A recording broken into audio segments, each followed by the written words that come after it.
Pinapaalalahanan ng Philippine National Police ang publiko hinggil sa pagsasagawa ng public assemblies. Alinsunod sa batas, ang pagsasagawa ng public assembly nang walang paunang abiso o permit mula sa lokal na pamahalaan ay ipinagbabawal.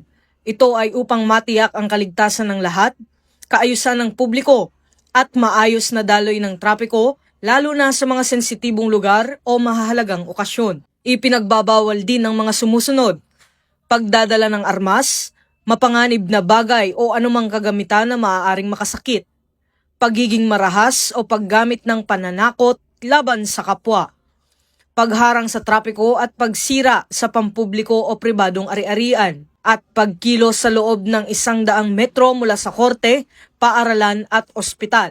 Mahigpit na ipatutupad ang mga probisyong ito at ang sino mang lalabag ay maaaring manugot sa ilalim ng umiiral na batas. Hinihikayat din ng PNP ang lahat ng panatilihin ang mapayapa at organisadong pagtitipon at makipag-ugnayan sa mga otoridad para sa seguridad ng bawat isa.